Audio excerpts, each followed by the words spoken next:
والضحى والليل إذا سجى ما ودعك ربك وما قلى وللآخرة خير لك من الأولى صدق الله العظيم وبلغنا رسوله النبي الكريم ونحن على ذلك لمن الشاهدين والشاكرين والحمد لله رب العالمين. اللهم صل على سيدنا محمد وعلى آل سيدنا محمد وبارك وسلم. اللهم صل على سيدنا محمد وعلى آل سيدنا محمد وبارك وسلم. گزشتہ درس میں آپ کو یہ بات یہاں تک بیان ہوئی تھی کہ رسول اللہ صلی اللہ علیہ وسلم کے نبوت آپ کو ملنے سے پہلے جو 40 سال تک کا عرصہ ہے، میں نے اس کے درمیان جو اہم واقعات تھے وہ آپ کے سامنے بیان کیے تھے، جس میں سے حضرت ختیجہ رضی اللہ عنہا سے آپ کا نکاح، شام کی طرف آپ کا تجارتی سفر کرنا اور حلف الفضول کا معاہدہ، یہ سب بیان ہو چکا تھا۔ یاد رکھیے، نبی کو جو اللہ بھیجتا ہے تو نبی نبوت کے اعلان سے پہلے بھی اللہ ایسی چیزیں ان کے ہاتھ پہ صادر کر دیتا ہے جس سے یہ لگتا ہے کہ یہ واقعی کوئی عظیم الشان شخص آنے والا ہے۔ خود جناب رسول اللہ صلی اللہ علیہ وسلم اپنے بارے میں فرماتے ہیں کہ میں آج بھی مکہ میں اس پتھر کو جانتا ہوں کہ میرے نبوت کے اعلان سے پہلے کہ جب میں اس پتھر کے قریب سے گزرتا تھا تو وہ پتھر کہا کرتا تھا السلام علیکہ یا رسول اللہ۔ علماء نے لکھا یہ کون سا پتھر تھا؟ اکثر علماء کی رائے یہ ہے کہ جب آپ علیہ السلام طواف کرتے تھے اور حجر اسود کے سامنے سے آپ گزرتے تھے تو میں اور آپ حجر اسود کے سامنے استلام کرتے ہیں اور بسم اللہ اللہ اکبر، لیکن حضور علیہ السلام جب حجر اسود کے سامنے سے گزرتے تھے تو حجر اسود کہا کرتا تھا السلام علیکہ یا رسول اللہ۔ تو یہ نبوت سے پہلے کچھ ایسی علامات تھیں۔ 40 سال کے عرصے میں آپ کو نبوت ملی۔ آپ کے بارے میں آتا ہے کہ آپ اکثر گوشہ نشینی کے لیے غار حرا تشریف لے جایا کرتے تھے، تنہائی میں چلے جایا کرتے تھے اور وہیں پر جا کر آپ تنہائی کے اندر عبادات کیا کرتے تھے۔ کبھی 3 دن کے لیے جاتے تھے، کبھی ہفتے کے لیے جاتے تھے، اور بعض روایتوں میں پورے رمضان المبارک کا ذکر بھی آتا ہے کہ پورا رمضان آپ نے اس غار کے اندر گزارا۔ اور جب آپ جاتے تھے تو آپ کی زوجہ ختیجہ رضی اللہ عنہا آپ کے لیے جتنے دن آپ کا قیام ہوتا تھا اتنے دن کے بقدر آپ کے لیے توشہ تیار کرتی تھی۔ اور چونکہ اس غار کے قریب ختیجہ رضی اللہ عنہا کا اہل و عیال اس کے قریب ان کے خاندان والوں کا گھر تھا، تو یہ وہاں آ جایا کرتی تھی اور پھر وہاں سے آپ کی خبر گیری بھی رکھا کرتی تھی، اور آپ تک اگر کچھ دن زیادہ گزرتے تو یہ وہاں سے اوپر آ کر آپ تک کھانا پہنچانے کا انتظام بھی کیا کرتی تھی۔ یہ غار حرا، اس پہاڑ کو اصل میں جبل النور کہا جاتا ہے۔ کیا کہا جاتا ہے؟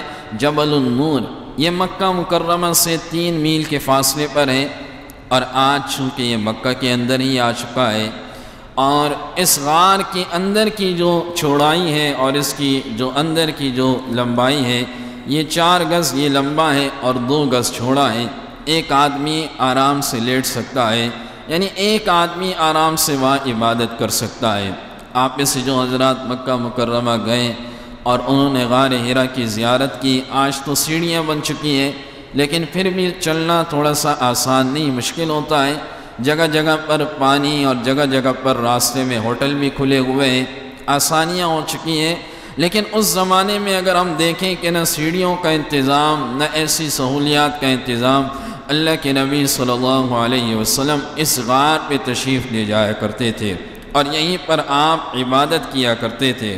چنانچہ اس سے پہلے ایک اہم بات یہ بھی سمجھ لیجئے کہ کہ اسلامی سال کا جب آغاز لکھا جانے لگا، حضرت عمر رضی اللہ تعالیٰ عنہ کے دور میں اسلامی کیلنڈر کو جب مرتب کیا جانے لگا تو اس میں صحابہ سے مشورے لیے گئے۔ کسی نے کہا کہ امیر المؤمنین جو پہلی وحی نازل ہوئی اس وحی کے سال سے اسلامی سال کا آغاز کیا جائے۔ کسی نے کہا امیر المؤمنین آپ ہجرت کے سال سے اسلامی سال کا آغاز کریں۔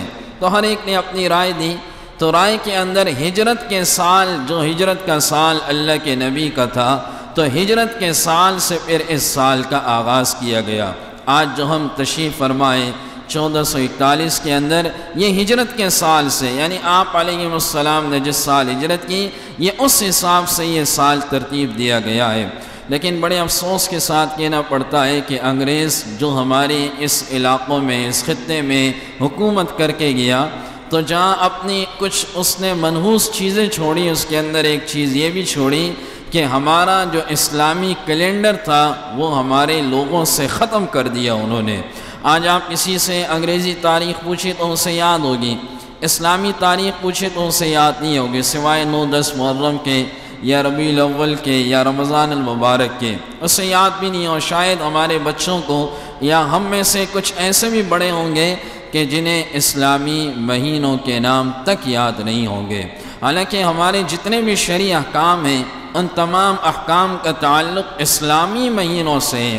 آپ اگر طلاق کی جو عدت ہوتی ہے اس کا تعلق اسلامی مہینے سے ہے، رمضان کا تعلق اسلامی مہینے سے، ربیع الاول اسلامی مہینہ ہے، محرم اسلامی مہینہ ہے، شب برات اسلامی مہینے کے اعتبار سے اس رات کی عبادت کی جاتی ہے، عید الاضحیٰ، عید الفطر، یہ تمام چیزیں اسلامی تاریخ کے لحاظ سے اسے دیکھا جاتا ہے۔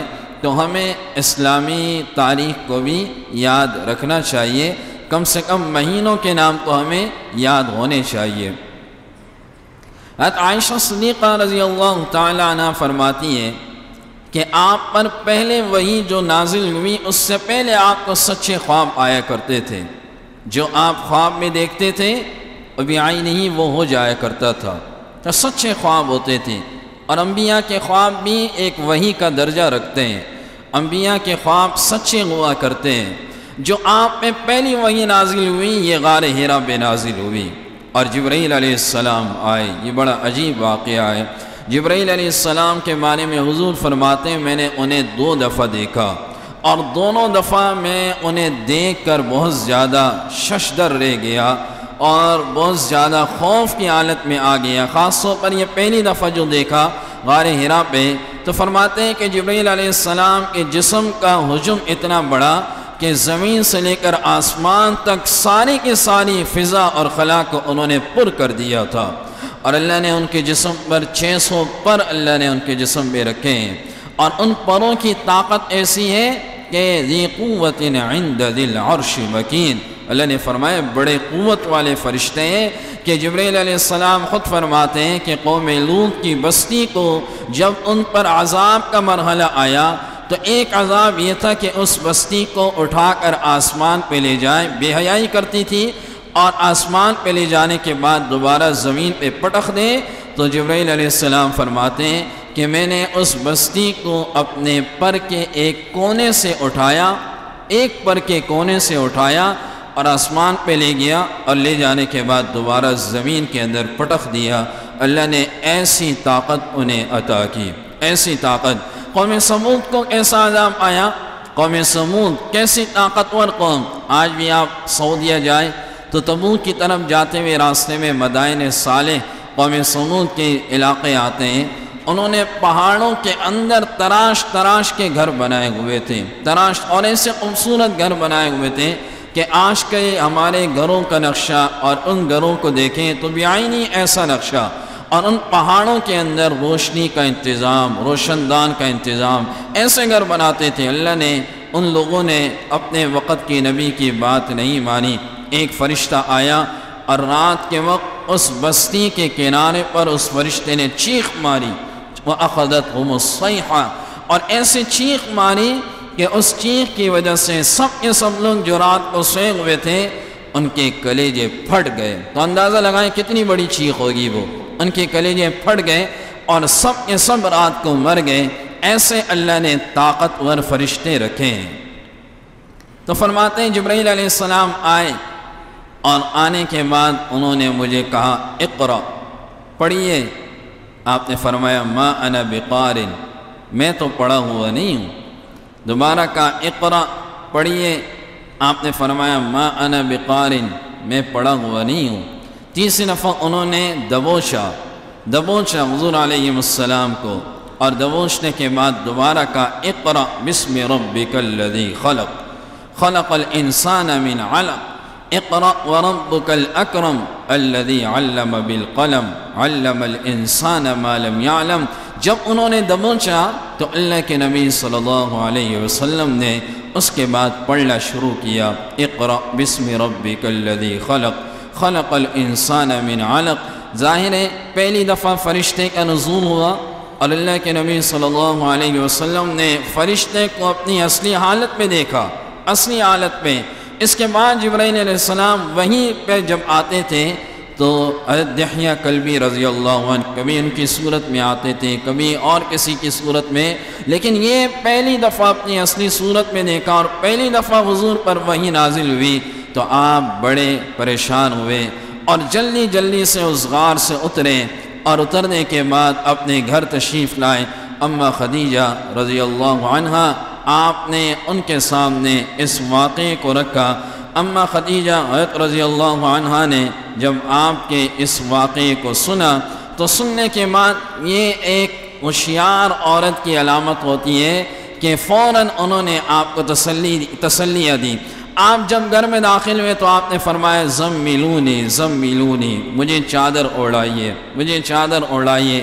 پسینہ آپ کے چہرے پہ تھا، مجھے چادر اوڑھائیے۔ پریشان تھے چہرے سے۔ پوچھا کہ کیا ہوا؟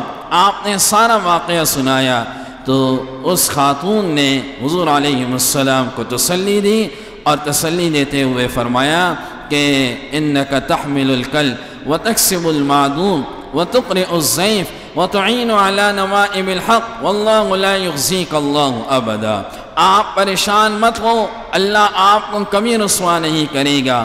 آپ تو وتصل الرحم، آپ تو صلہ رحمی کرتے ہیں، آپ تو لوگوں کا بوجھ اپنے کندھوں پہ اٹھاتے ہیں، آپ تو جس کے پاس نہیں ہوتا اسے اپنے ہاتھ سے دیتے ہیں۔ وتقرئ الضیف، آپ تو مہمانوں کا خیال کرتے ہیں۔ اللہ لا یخزیک اللہ ابدا، اللہ آپ کو کبھی رسوا نہیں کرے گا، آپ پریشان مت ہو۔ تسلی دی، اور ایک کامیاب عورت کی پہچان بھی یہ ہوتی ہے کہ وہ تسلی دیتی ہے۔ حضور علیہ السلام اپنی اس زوجہ کو کبھی نہیں بھولے، کبھی نہیں بھولے۔ حضرت خدیجہ رضی اللہ عنہا، حضرت عائشہ صدیقہ رضی اللہ عنہا فرماتی ہے کہ حضور اکثر ان کا ذکر کیا کرتے تھے، اکثر اوقات، کہ وہ کیسی خاتون تھی۔ اکثر اوقات تو ایک دن انہوں نے کہا کہ یا رسول اللہ صلی اللہ علیہ وسلم، آپ اس بوڑھی خاتون کا ذکر کرتی ہیں، آپ بار بار اس کا نام لیتی ہیں، آخر کیا وجہ ہے؟ ظاہر ہوتا ہے تو آپ ان کا نام بار بار لیتے ہیں تو کیا وجہ ہے؟ سرکار دو عالم صلی اللہ علیہ وسلم نے ارشاد فرمایا کہ انہوں نے اس وقت میری مدد کی جب میرے پاس کچھ نہیں تھا، انہوں نے اس وقت مجھے تسلی دی جب مجھے کوئی تسلی دینے والا نہیں تھا، وہ اس وقت میرا سہارا بنی، اس لیے میں اسے کیوں یاد نہ کروں، اور وہ میری ساری اولادوں کی ماں بھی تھی۔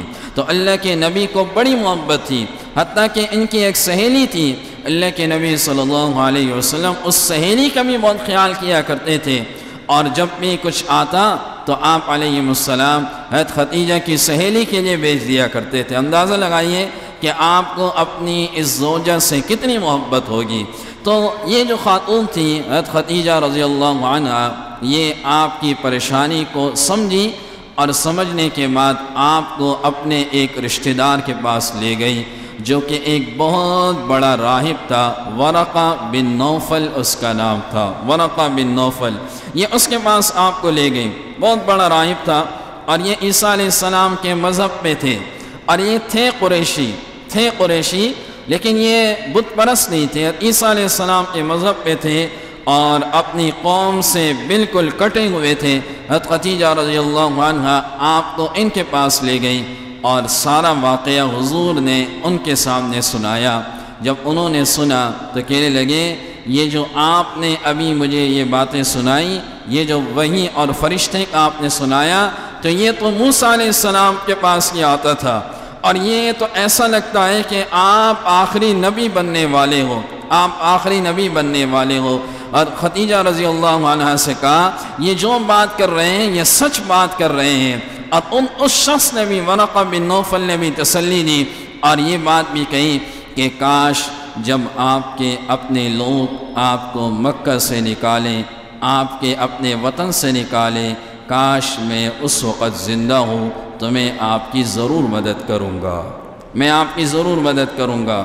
کاش جب آپ کے لوگ آپ کو مکہ سے نکالنے لگے اور میں زندہ رہا تو میں آپ کی ضرور مدد کروں گا۔ لیکن یہ بہت بوڑھے ہو گئے تھے، اس کے بعد انتقال ہوا۔ لیکن خدیجہ رضی اللہ عنہا کو بھی علم ہوا کہ میرے شوہر جو بات کر رہے ہیں یہ واقعی عظیم الشان اللہ کے نبی بننے والے ہیں۔ اب یہ سوال اٹھتا ہے کہ پہلی وحی کون سی نازل ہوئی؟ بعض علماء نے کہا اقرأ بسم ربک الذی خلق، یہ نازل ہوئی، اور بعض علماء نے کہا یا ایھا المدثر قم فانذر وربک فکبر وثیابک فطہر والرجز فاہجر۔ بعض نے کہا یہ جو آیات ہیں یہ پہلی نازل ہوئی، اور بعض نے کہا والضحی واللیل اذا سجی ما ودعک ربک وما قلی وللآخرۃ خیر لک من الاولی، یہ پہلے نازل ہوئی۔ اس لیے علماء نے اس میں اختلاف کیا کہ پہلی وحی کے اندر رسالت کا ذکر ہوتا ہے، پہلی وحی کے اندر کس کا ذکر ہوتا ہے؟ رسالت کا ذکر ہوتا ہے۔ تو علماء نے کہا کہ یہ شاید نازل ہوئی۔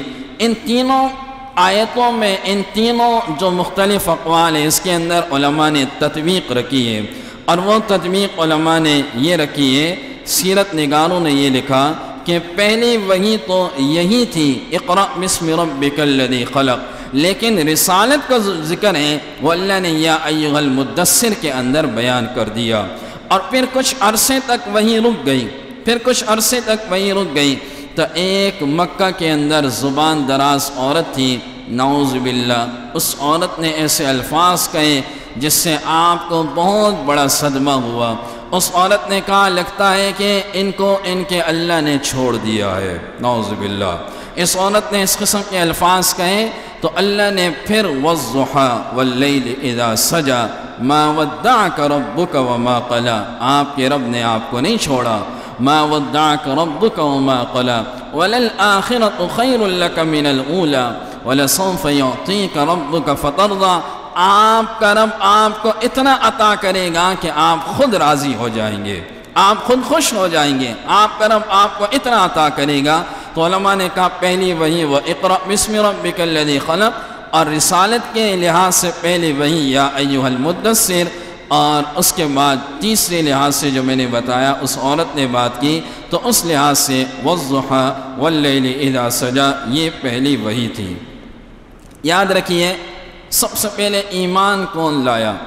یہ جو حضور علیہ السلام پر وحی نازل ہوئی تو اس کے بعد 3 سال کا جو عرصہ ہے یہ خاموشی کے ساتھ دعوت کا عرصہ ہے، علی الاعلان نہیں ہے، خاموشی کے ساتھ دعوت کا یہ عرصہ ہے۔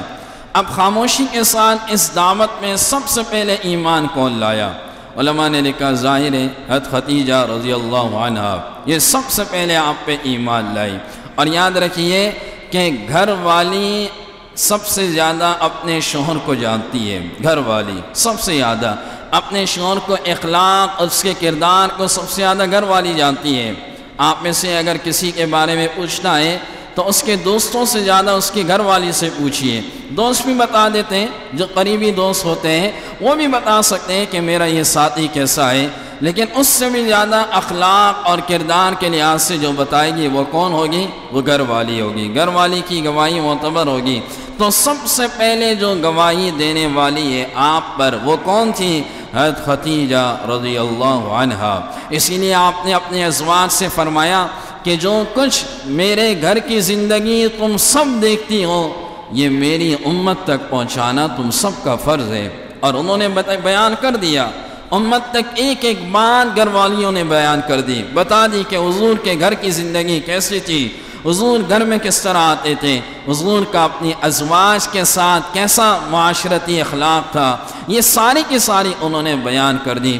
حضرت خدیجہ رضی اللہ عنہ یہ سب سے پہلے مسلمان ہوئی، بعض نے کہا صدیق اکبر رضی اللہ تعالیٰ عنہ مسلمان ہوئے، بعض نے کہا علی رضی اللہ عنہ مسلمان ہوئے، بعض نے کہا حضرت زید بن حارثہ رضی اللہ عنہ مسلمان ہوئے، اور بعد نے کہا بلال حبشی رضی اللہ عنہ مسلمان ہوئے۔ ان سب کے درمیان تطبیق یوں ہوگی کہ عورتوں میں پہلے اسلام حضرت خدیجہ رضی اللہ عنہ کا ہے، اور بڑے لوگوں میں سب سے پہلا اسلام صدیق اکبر رضی اللہ عنہ کا ہے، اور اسی طرح بچوں میں پہلا اسلام علی المرتضیٰ رضی اللہ عنہ کا ہے، اور اسی طرح آزاد کردہ غلاموں میں پہلا اسلام زید بن حارثہ رضی اللہ عنہ کا ہے، اور اسی طرح غلاموں میں پہلا اسلام حضرت بلال حبشی رضی اللہ عنہ کا ہے۔ اس کے درمیان تطبیق یوں ہو جائے گی، حضرت زید بن حارثہ رضی اللہ عنہ ان کو یہ آزاد کردہ ایک بچہ تھا، لیکن ان کو کوئی مدینہ سے یا کسی اور شہر سے پکڑ کے قافلے والے چوری سے لے آئے، اور لانے کے بعد مکہ میں انہیں بیچ دیا۔ بیچنے کے بعد انہیں آتے آتے حضرت خدیجہ رضی اللہ عنہا نے انہیں خرید لیا، اور خریدنے کے بعد اس بچے کو حضور علیہ السلام کی طرف ہدیہ کر دیا، یہ حضور کی خدمت میں لگے رہیں گے۔ اب جب یہ حضور کی خدمت میں یہ بچہ آیا، اس کے گھر والوں کو علم ہوا، اس کے باپ کو، اس کے چچا کو، کہ ہمارا جو بچہ ہے وہ تو غلامی کے اس میں بک چکا ہے اور مکہ کے اندر ہے، تو یہ آئے اپنے بچے کو لینے کے لیے۔ اللہ کے نبی صلی اللہ علیہ وسلم کی خدمت میں آئے، پوچھتے پوچھتے اور کہنے لگے ہمارا بچہ کسی نے چوری کیا، اور چوری کرنے کے بعد اسے غلام بنا کے بیچا، حالانکہ وہ غلام نہیں ہے، ہم بڑے خاندانی لوگ ہیں، آزاد کردہ بچہ ہے، وہ غلام نہیں ہے۔ اللہ کے نبی صلی اللہ علیہ وسلم نے کہا کہ آپ کی بات ٹھیک ہے، آپ اپنے بچے کو لے جائیے اور اس سے پوچھئے وہ یہاں رہنا چاہتا ہے یا جانا چاہتا ہے، اس بچے کے اوپر موقوف ہے۔ زید بن حارثہ رضی اللہ عنہ جو حضور کی صحبت اختیار کرے، وہ حضور کی صحبت سے پھر کہاں جائے گا؟ یہ آئے، اور آنے کے بعد حضور نے ان سے پوچھا یہ آپ کے والد اور آپ کے چچا ہیں؟ کہنے لگے جی ہاں۔ آپ ان کے ساتھ جانا چاہتے ہو؟ تو اس بچے نے نفی میں سر ہلایا، میں ان کے ساتھ نہیں جانا چاہتا، میں آپ کی خدمت میں رہنا چاہتا ہوں، میں آپ کی خدمت میں ساری زندگی گزارنا چاہتا ہوں۔ اللہ کے نبی کو اس سے بڑی محبت تھی، اتنی محبت تھی کہ حضور نے یہاں پر ان کی بات سنی، اور حضور نے کہا آج کے بعد تو غلام نہیں ہے، آج کے بعد تو آزاد ہے، آج کے بعد تو آزاد ہے۔ لوگوں نے کہنا شروع کر دیا زید بن محمد، کیونکہ حضور نے انہیں اپنا منہ بولا بیٹا بنایا تھا، اور حضور کو اس کے بیٹے جو زید کے بیٹے تھے اسامہ بن زید رضی اللہ عنہ، ان سے بھی بڑی محبت تھی۔ آپ اکثر بیٹھے ہوئے ہوتے تھے تو ایک ران پر حضرت حسین رضی اللہ عنہ اور ایک ران پر حضرت اسامہ بن زید رضی اللہ عنہ، یہ ایک ران پر آپ کے پاس تشریف فرما ہوتے تھے، اور حضرات صحابہ کو بھی بڑی محبت تھی ان بچوں سے۔ حضرت عمر رضی اللہ تعالیٰ عنہ نے وظیفہ مقرر کیا تو اپنے بچے کا 3000 درہم کیا، اور اسامہ کا 3500 درہم کیا، حالانکہ عبداللہ بن عمر رضی اللہ عنہ بڑے جلیل القدر صحابی ہے، بڑے صحابہ میں ان کا شمار ہوتا ہے۔ حضور نے ان کے لیے دعا کی، رئیس المحدثین انہیں کہا جاتا ہے، معمولی صحابی نہیں ہے، آپ یہ سمجھے کہ ٹاپ کے صحابہ میں ان کا نام آتا ہے۔ اپنے بچے کے لیے 3000 اور اس بچے کے لیے 3500، تو بچے نے اپنے باپ سے شکایت کی کہ امیر المؤمنین میرا رتبہ دیکھیے اور اس بچے کا رتبہ دیکھیے کہ میں اتنا پرانا ہوں اور یہ ابھی کا بچہ ہے، آپ نے اس کے لیے مجھ سے زیادہ مقرر کیا۔ حضرت عمر رضی اللہ تعالیٰ عنہ فرمانے لگے تمہیں نہیں معلوم اللہ کے نبی کو اس بچے سے کتنی محبت تھی، اس کے باپ سے کتنی محبت تھی، اس کے باپ کا جو مقام اللہ کے نبی کے نزدیک تھا وہ تیرے باپ کا وہ مقام نہیں ہے، لہٰذا اس بچے کو چونکہ حضور سے نسبت تھی، محبت تھی، لہٰذا اس بچے کا وظیفہ زیادہ ہوگا۔ یہ حضور علیہ السلام کے جانثار حضور کی ایک ایک چیزوں کا خیال کیا کرتے تھے۔ آپ کو جن چیزوں سے محبت ہوتی تھی یہ حضور علیہ السلام کے ان چیزوں کی قدر کیا کرتے تھے کہ ہمارے نبی کو اس چیز سے محبت ہے تو ہمیں بھی اس چیز سے محبت ہوگی۔ تو حضرت زید بن حارثہ رضی اللہ تعالیٰ عنہ یہ اس وقت کہنے لگے کہ حضور میں آپ کی خدمت میں رہنا چاہوں گا اور میں یہیں پر رہوں گا۔ صدیق اکبر رضی اللہ تعالیٰ عنہ یہ کون تھے؟ یہ جناب رسول اللہ صلی اللہ علیہ وسلم کے قریبی دوست تھے اور 2 سال آپ سے چھوٹے تھے۔ 38 سال ان کی عمر تھی اور 40 سال حضور علیہ السلام کی عمر مبارک تھی، اور آپ کے ساتھ 1-2 سفروں میں بھی تشریف لے گئے تھے، آپ کے بہت ہی قریبی تھے۔ ان کے اسلام لانے کا واقعہ بھی بڑا عجیب ہے۔ ان کے اسلام لانے کے بارے میں بھی علماء لکھتے ہیں کہ یاد رکھیے سب سے زیادہ انسان کی صداقت کی دلیل قریبی دوست دیا کرتے ہیں۔ قریبی دوست کیا رائے رکھتے ہیں آپ کے بارے میں، تو اس رائے کو بھی مانا جاتا ہے۔ میں نے اہلیہ کا بھی ذکر کیا اور اس کے ساتھ آپ کے قریبی دوستوں کی آپ کے بارے میں کیا رائے ہیں اسے بھی مانا جاتا ہے کہ وہ آپ کے بارے میں کیا رائے رکھتے ہیں۔ تو صدیق اکبر رضی اللہ تعالیٰ عنہ اپنے ایک دوست حضرت حکیم بن حزام رضی اللہ عنہ جو اس وقت ایک مسلمان نہیں تھے، یہ ان کے گھر میں تشریف فرما تھے۔ اپنے دوست حکیم بن حزام، یہ حکیم بن حزام یہ حضور کے بھی دوست تھے، اور کبھی کبھی یہ یمن جاتے تھے تو وہاں سے کچھ ہدیہ حضور علیہ السلام کے لیے لایا کرتے تھے۔ یہ اپنے اس دوست کے گھر میں تھے تو دیکھا ایک لونڈی آئی اور دوڑتے ہوئے وہ لونڈی آئی، اور دوڑتے ہوئے لونڈی آنے کے بعد کہنے لگی کہ میں نے ختیجہ کے گھر میں عجیب آج ایک عمل دیکھا کہ حضرت ختیجہ اور ان کے شوہر آج کچھ نماز یا اس طرح کی کچھ عبادت کر رہے تھے، تو میں نے آج یہ منظر دیکھا۔ صدیق اکبر رضی اللہ تعالیٰ عنہ نے یہ بات سنی تو فوراً کھڑے ہوئے اور اللہ کے نبی صلی اللہ علیہ وسلم کی خدمت میں حاضر ہوئے اور کہا کہ اس سے یہ بات پتہ چلتی ہے کہ سب سے پہلے اسلام ختیجہ رضی اللہ عنہ لائی ہے۔ اس لونڈی کی بات سے یہ بات بھی پتہ چلتی ہے۔ تو صدیق اکبر رضی اللہ عنہ آئے اور حضور سے کہا کہ اس طرح لونڈی آئی اور انہوں نے یہ بات کی تو کیا اس میں صداقت ہے؟ اللہ کے نبی صلی اللہ علیہ وسلم نے ارشاد فرمایا جی ہاں، یہ صداقت ہے کہ اللہ نے مجھے نبی بنا دیا ہے اور مجھ پر اللہ نے وحی نازل کر دی ہے، تو تم میرے بارے میں کیا کہتے ہو؟ صدیق اکبر رضی اللہ تعالیٰ عنہ نے اس وقت جو جملہ لکھا اور کہا صدقت بی ابی و امی وانت اہل الصدق واشہد ان لا الہ الا اللہ واشہد ان محمد رسول اللہ۔ آپ سچے ہیں، آپ نے زندگی میں کبھی بھی جھوٹ نہیں بولا، اور آج جو آپ یہ بات کر رہے ہیں یہ بھی سچی بات ہے، اس میں جھوٹ نہیں ہے۔ میں گواہی دیتا ہوں کہ آپ اللہ کے رسول ہیں اور آپ اللہ کے سوا کوئی عبادت کے لائق نہیں ہیں۔ یہ اس وقت حضرت صدیق اکبر رضی اللہ تعالیٰ عنہ مسلمان ہوئے۔ ایک دفعہ حضرت عمر رضی اللہ تعالیٰ عنہ اور حضرت صدیق اکبر رضی اللہ تعالیٰ عنہ کے درمیان کچھ تلخی ہوئی تو حضور کو علم ہوا۔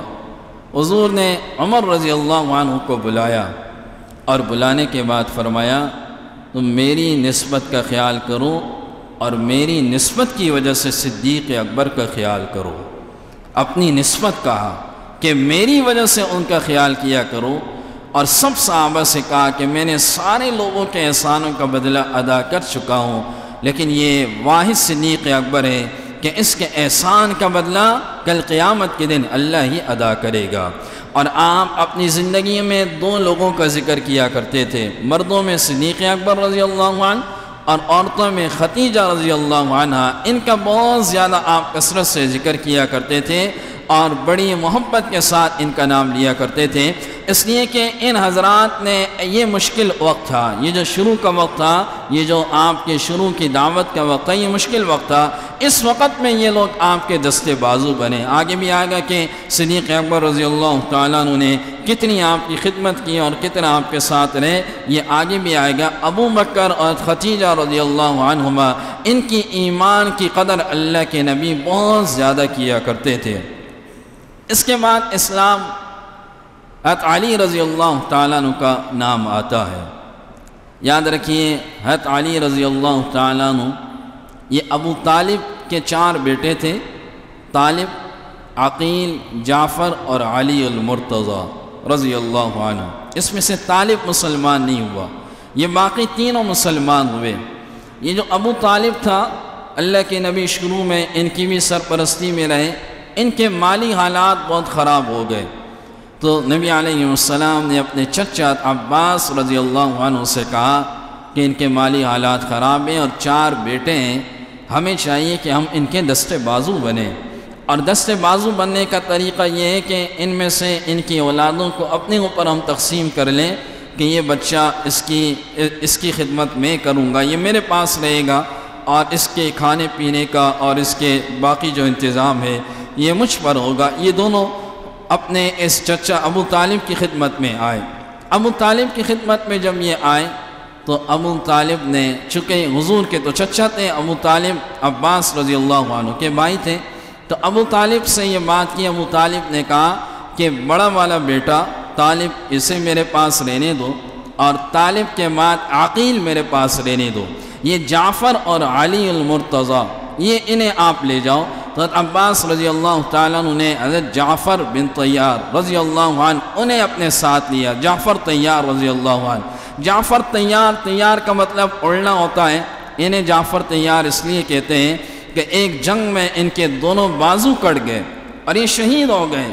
ان کی اہلیہ رونے لگی تو حضور نے فرمایا میں دیکھ رہا ہوں کہ اللہ نے جنت کے اندر ان کے دونوں ہاتھوں کی جگہ پر لگا دیے اور وہ جنت کے چکر لگا رہا ہے۔ اس کے بعد ان کا نام ہی پڑ گیا جعفر طیار۔ اور علی رضی اللہ تعالیٰ عنہ کا حضور نے کہا انہیں میرے پاس رکھیے۔ تو ان کی عمر اس وقت 2 سال تھی، چھوٹی عمر کے تھے، 2 سال تھی۔ تو علی رضی اللہ تعالیٰ عنہ اللہ کے نبی صلی اللہ علیہ وسلم کی خدمت میں آئے۔ یہ ظاہر گھر کے اندر رہا کرتے تھے، اور آپ کے چونکہ چچزاد بھی تھے تو آپ کے گھر کی زندگی کو دیکھا کرتے تھے۔ ان کے اسلام لانے کا واقعہ بھی ایسا ہی ہے کہ ایک دن انہوں نے رسول اللہ صلی اللہ علیہ وسلم کو، خدیجہ رضی اللہ عنہا کو نماز پڑھتے ہوئے دیکھا۔ انہوں نے پوچھ لیا آپ یہ کیا کر رہے ہو؟ تو حضور نے فرمایا اللہ نے مجھے نبی بنا کر بھیجا ہے، نماز پڑھنے کا ہمیں حکم دیا ہے، حرام چیزوں سے اور بت پرستی سے ہمیں اللہ نے روکا ہے، اور تم بھی یہ بات مان لو۔ اس وقت ان کی عمر 8 سال ہو چکی تھی، تم بھی یہ بات مان لو۔